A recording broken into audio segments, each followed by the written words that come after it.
اور جن وعدوں سے ان کو یہ ایبسلوٹ نمبر ملا، اگر یہی نمبر پیپلز ڈیموکریٹک پارٹی کے پاس ہوتا، 50 MLA کا نمبر PDP کے پاس ہوتا، تو آج نہ صرف لینڈ کے مسائل، ڈیلی ویجز کے مسائل، ہمارے امپلائیز کے مسائل جنہیں ٹرمینیٹ کیا جاتا ہے، یا جو نوجوانوں کے خلاف کیسز ہے، نہ صرف انہیں ایمنسٹی ملتی، نہ قیدیوں کو واپس لایا ہوتا، بلکہ کشمیر کا جو پولیٹیکل اور اکنامک کرائسس اس وقت ہے وہ سب چیزیں ایڈریس ہوئی ہوتی ہے. Unfortunately with 50 MLAs, with absolute number and absolute government, Umar Abdullah Saab is not utilizing his mandate politically.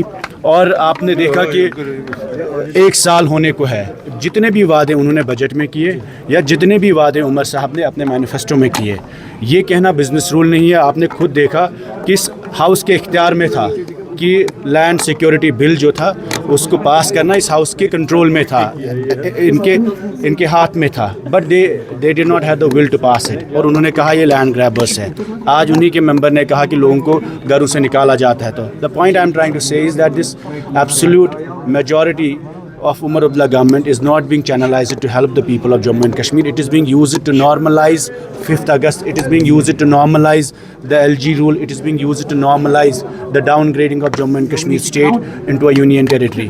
Whatever is happening today with the popular government is that چاہے وہ governance کے حوالے سے ڈیولپمنٹ میں 5% performance ہے expenditure اس وقت عمر عبداللہ سرکار کا. ہم نے ایک سوال میں ڈالا کہ کتنے لوگوں کو فری راشن ملا، کتنے لوگوں کو فری گیس ملا، جواب میں 0 ہے. ریشنلائزیشن کے حوالے سے ہم نے کہا کہ 6 مہینے ہوئے، آپ نے ریشنلائزیشن کا کیا کیا؟ اس وقت اس کا کوئی جواب نہیں ہے. کہ سب کیبنٹ کمیٹی جو بنی to rationalise the reservation issue, اس کا کوئی جواب نہیں ہے. ڈیلی ویجز کے حوالے سے 1 لاکھ لوگوں کا لسٹ ہمیں ملا کہ کیجول لیبرس، نیڈ بیس اور ڈیلی ویجز ہے 1 لاکھ لوگ ہیں، اور ان کی جاب سیکیورٹی ابھی بھی it has been hanging from years now. انہوں نے وعدہ کیا 6 مہینے میں ایک کمیٹی بنے گی، تشکیل ہوگی اور وہ بایو میٹرک کرے گی.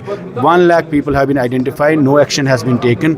So unfortunately there is no difference between the governor's rule and the popular government. اس وقت بھی لوگوں کے مکان اٹیچ ہوتے تھے، اس وقت بھی ملازم 311 میں ٹرمینیٹ ہوتے تھے، اس وقت بھی یہاں کے قیدیوں کو باہر لیا جاتا تھا، اس وقت بھی نوجوانوں پہ FIRs لگتے تھے. This mandate should have been used to start a political process and reconciliation for the people of Jammu and Kashmir. This is not about governance. This is also for an engagement with New Delhi to talk about the political issues of Jammu and Kashmir, about the human security, land security of the people of Jammu and Kashmir. اور خاص کر جو ہمارے قیدی باہر ہیں ان کی واپسی ہونی چاہیے. نوجوانوں کے خلاف جو کیسز ہیں انہیں وڈرا کرنا چاہیے. جیسے محبت جی کے وقت میں 12,000 لوگوں کو ایمنسٹی ملی. تو why is this government not taking? اگر ان کے اختیار میں نہیں ہے تو سینٹرل گورنمنٹ سے وہ ٹیک اپ کرے ایشوز جو یہاں کی پولیٹیکل انسرٹنٹی ہے، اور خاص کر میرٹ کے حوالے سے جو نوجوانوں میں ایشوز ہیں ان کو ایڈریس کرنا چاہیے. Unfortunately this government is trying to normalize 5th August. That's why today also we try to say that the government cannot become, the elected government cannot become the spokesperson of LG administration and cannot just say کہ نہیں اب انہوں نے کیا تو ہم court میں دیکھیں گے. ہمیں مینڈیٹ ملا ہے ان چیزوں کو چیلنج کرنے کا. ہمیں مینڈیٹ ملا ہے جو 5 اگست 2019 سے یہاں چینجز ہوئی ہے لینڈ لاز میں یا ایڈمنسٹریٹو چینجز ہوئی ہے اس کو کوشچن کرنے کا.